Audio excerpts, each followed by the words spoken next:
పర్చూరులో రైతుల దీక్ష కొనసాగుతోంది. బాపట్ల జిల్లా పర్చూరు గ్రామంలో బొమ్మల సెంటర్ నందు త్రాగునీరు, సాగునీరు కోసం రాజకీయాలకు అతీతంగా నల్లమడ రైతు సంఘం నాయకులు శాంతియుత పోరాటం చేస్తున్నారు.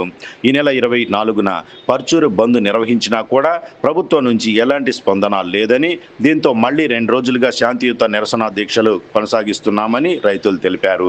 ప్రభుత్వం వెంటనే గజెట్ జీవో విడుదల చేసి భూసేకరణ జరిపి పనులు వెంటనే ప్రారంభించాలని, అప్పటి వరకు దీక్షలు ఆపేది లేదని తేల్చి చెప్పారు.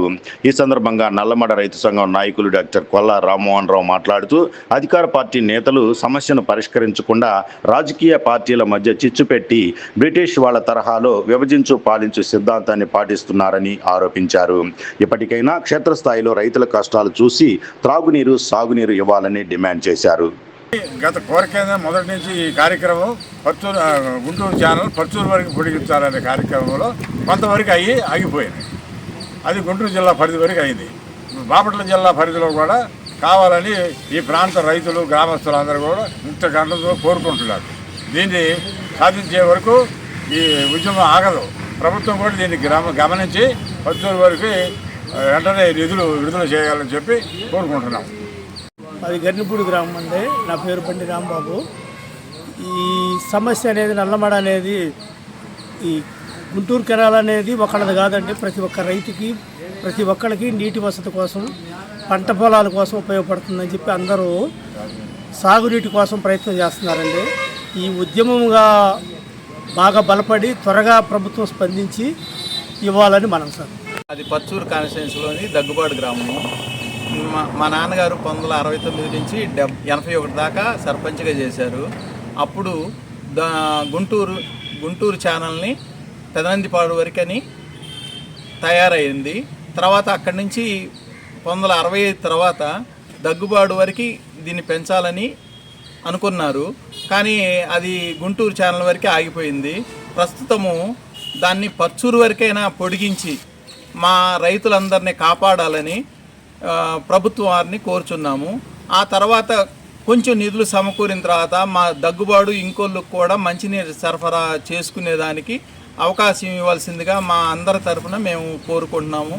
నాకు ఈ అవకాశం ఇచ్చినందుకు ధన్యవాదాలు. ఇప్పుడు ప్రజెంటు వర్షాలు లేక, సాగర కాలువలు రాక, సాగర కాలువల్లో చివరి రైతులు ఉన్నందువల్ల మేము పంటలు ఏమీ వేయలేకపోతున్నాము. కనుక ప్రభుత్వాలు త్వరగా స్పందించి ఈ సంవత్సరం కాకపోయినా వచ్చే సంవత్సరంకైనా మాకు నీరు అందించే ఏర్పాటు చేయగలందుకు మేము మిక్కిలిగా. పేరు తోకల కృష్ణమోహన్ అండి. మాది దేవరపల్లి గ్రామం. ఈ ఉద్యమం అనేది ఈరోజు 11వ రోజు. 11 రోజుల నుంచి కూడా నిరవరంగా ఉద్యమం జరుగుతూ ఉంది. అయినా కూడా ప్రభుత్వానికి చీమ కుట్టినట్లేదు. మొన్న సోమవారం 24న బంద్ ప్రకటించడం జరిగింది. ఆ బంద్ పర్చూరు చరిత్రలోనే సువర్ణ అక్షరాలతో లిఖించబడింది. ఎందుకంటే ఉదయం నుంచి సాయంత్రం 7 to 5 గంటలు బంద్ నిర్వహించడం, నేను ఒక 40 ఏళ్ళ నుంచి అలాంటి బంద్ని ఏ పార్టీ కానీ, ఏ వ్యవస్థలు కానీ చేసినట్టు దాఖలాలు లేవు. పురిజనులు కూడా ఎంతో షాపుల వాళ్ళని ఈరోజు మేము ఎంతో అభినందిస్తున్నాం స్వచ్ఛందంగా. ఎందుకంటే అందరికీ కావాలి తాగునీరు, ఆ తాగునీరు వాళ్ళకు కూడా కావాలి కాబట్టి స్వచ్ఛందంగా షాపులు మూసి, కనీసం బంధులు అంటే చూస్తూ ఉంటాం, ఇటు అటు ఆ బజార్కి వెళ్తే ఈ సైడ్ ఇటు, అది అందరికీ తెలిసిన విషయమే. ఉదయం నుంచి వాళ్ళు ఆ రోజు ఒక సెలవు దినంగా ప్రకటించడం వరకు ఆ వ్యాపార సంస్థలందరికీ కూడా మా నల్లమడ రైతు సంఘం తరఫున కృతజ్ఞతలు తెలుపుతున్నామండి. మేము ఇది 11వ రోజు. ప్రభుత్వం నుంచి ఎంత తొందరగా వాళ్ళు మాకు నోటిఫికేషన్ ఇస్తారో మేము కూడా వేచి చూస్తాము. 31 దాకా ఇలా నిరాహార దీక్షలు ఉంటాయి. 1వ తారీఖు మాత్రం కార్యాచరణ మాత్రం తీవ్రంగా ఉంటుంది, దాంట్లో సమస్య లేదు. అది మొన్న ఎంఆర్ఓ గారికి, స్థానిక సిఐకి కూడా చెప్పడం జరిగింది. వాళ్ళు ప్రభుత్వ దృష్టికి తీసుకెళ్తా ఉన్నారు.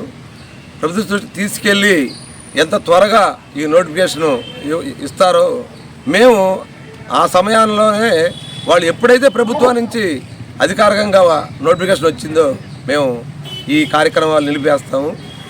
వాళ్ళు కానీ ఇట్లానే తాత్పర్యం చేస్తే ఇది మరింత తీవ్రం అయ్యి ఇవాళ ఒక 1000 మందితోటే ఇది అవుతుంది. దీని ఒక ప్రజా ఉద్యమంలాగా అది వాళ్ళకి అర్థం కావట్లేదు. ఒక వారం తర్వాత మాత్రం తీవ్రంగా ఉంటుంది. గమనించి ప్రభుత్వం ఇప్పటికైనా స్పందించి ఎమ్మటనే విజిట్ నోటిఫికేషన్ ఇచ్చి ఈ 15 గ్రామాలు 16 గ్రామాల్లో ఇవాళ నీళ్లు అడుగంటుకుని, అదే ప్రకాశం బ్యారేజ్ దగ్గర ఎప్పుడూ నీటి నిల్వలు ఉంటాయి. ఈ కాలం వస్తే ఇక్కడ ప్రజానీకం అదే అనుకుంటుంది. ఇప్పుడు ఈ వర్షాలకు తోడు ఈరోజు కాలువ కానీ వచ్చి ఉంటే అసలు ప్రతి ఊరు కూడా సస్యశ్యామలంగా ఉండిద్దని భావిస్తున్నారు. ఉద్యమం ఎట్లా ఉందంటే ఇవాళ పండు ముసలి కూడా తరలి రావడానికి సిద్ధంగా ఉన్నారు.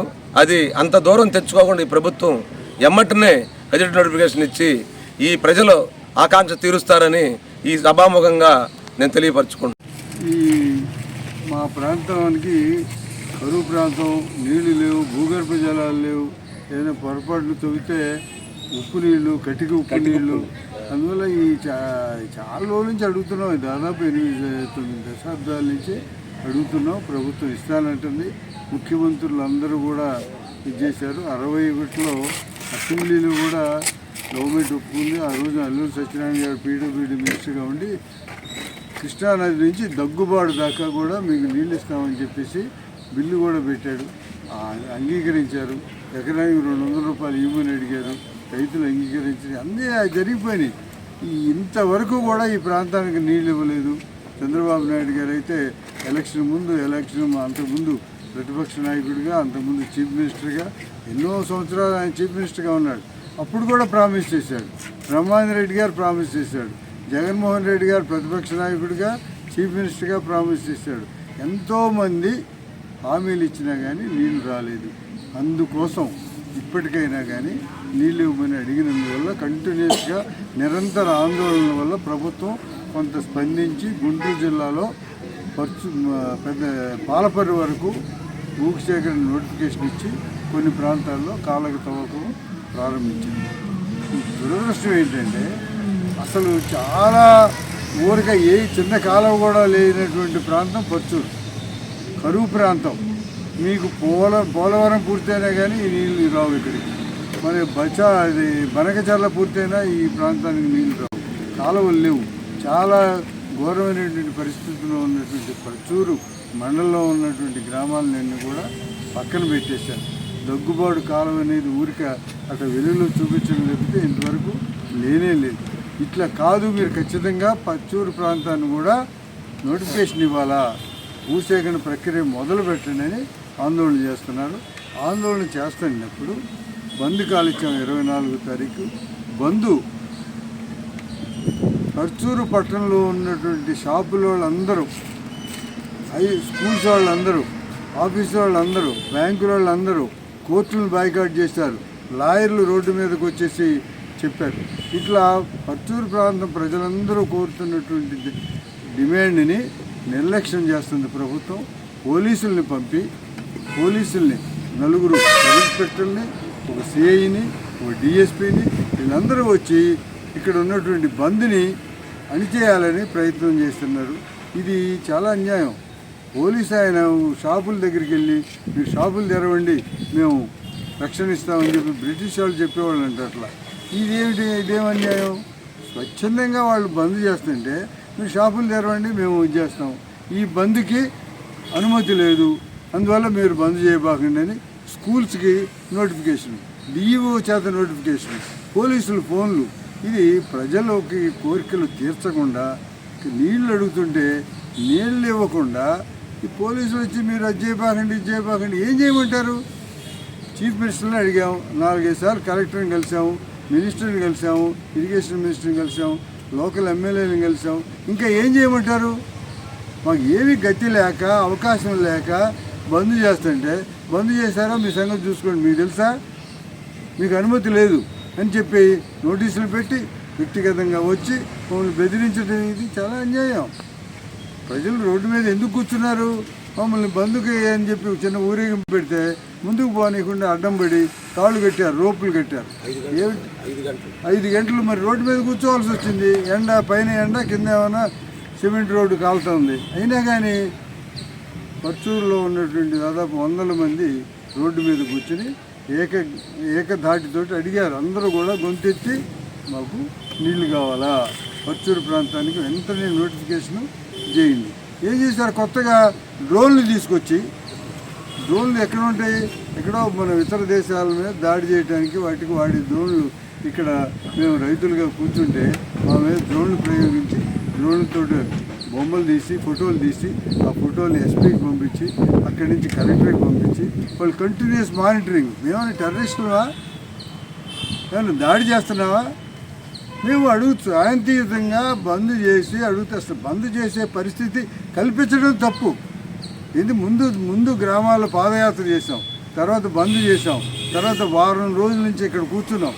ఇక్కడ రోడ్డు పక్కన కూర్చొని శాంతియుతంగా మేము ఆందోళన చేస్తుంటే దాన్ని పట్టించుకోకుండా ప్రభుత్వం పోలీసులు పంపిస్తుంది. పోలీసులు ఏమంటారు, మీరు లేవండి అంటారు తప్పితే సమస్య గురించి అంటే మా డిపార్ట్మెంట్ కాదండి, మేమేం చేయలేవండి అంటారు. మరి ఏంటి, మీరు ఎందుకు వచ్చారు?